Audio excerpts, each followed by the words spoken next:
Hello, well it's Locktail 56, the Beachcomber. Now the Beachcomber was created in 1947 or before 1947 by Trader Vic in California. Trader Vic effectively had one of the leading tiki culture restaurants and bars, and Don the Beachcomber had an earlier one as well, both in heavy competition in California. So it's interesting that Trader Vic would call a cocktail the Beachcomber cocktail, but he did. Whether that was meant to be a bit of bait or not, who knows. Now, there are a lot of recipes around that make this as a shaken cocktail, and you can certainly do that. If you do, maybe dial the alcohol back a little bit because you won't be keeping the ice in the cocktail. But the original Trader Vic Beachcomber was a frozen cocktail. So it's Friday night in Sydney, it's Catan the board game night, so it's frozen beachcombers all around and doing them in the original 1947 frozen cocktail style. So what we need is some white rum. I'm using this Plantation 3-star, which is amazing white rum. Now I'm doing 4 of these cocktails, so I basically need 60 mils or 2 shots for each. So there's 1 60 ml, 2,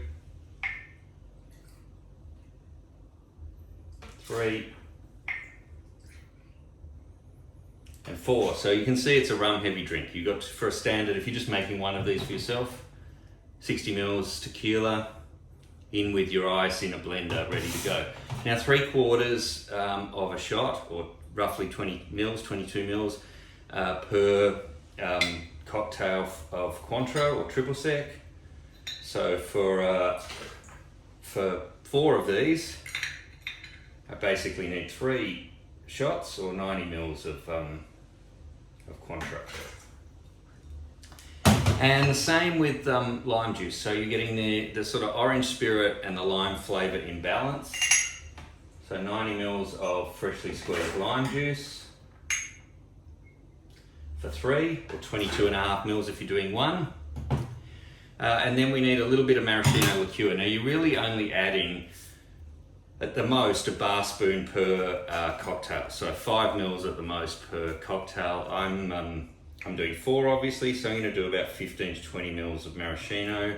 It's just going to give a little bit of that sort of sour cherry taste in the background, and then depending on the sweetness of your palate, I guess, some simple syrup as well. Now probably about again about a teaspoon per cocktail, so 5 mils of simple syrup. I'm using dark brown sugar, homemade simple syrup here, so I'm going to use the same amount as I just used of the maraschino.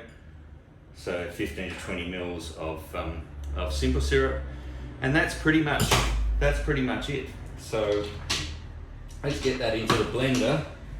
You're gonna have to bear with me for a moment while we put it on frozen cocktail setting. It's gonna take about a minute to do that.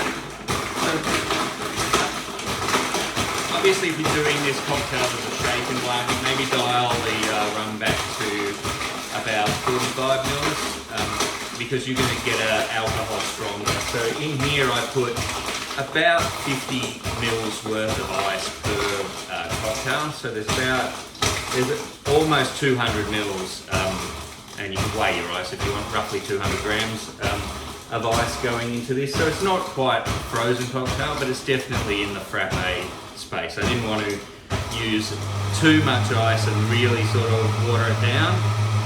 You may have seen I did a frozen margarita when we did the margarita cocktail. So this is in a similar vein, I guess, except instead of a tequila-based cocktail, it's a rum-based cocktail, which is definitely more in the wheelhouse of tiki cocktails. So I have 4 martini glasses here. Let's put the first one in. Garnish it with a slice of lime if you want. But there we have it. Cocktail 56, the Beachcomber. Let's say that Trader Vic named it in Don the Beachcomber's honour. Probably didn't, but you know, let's be nice.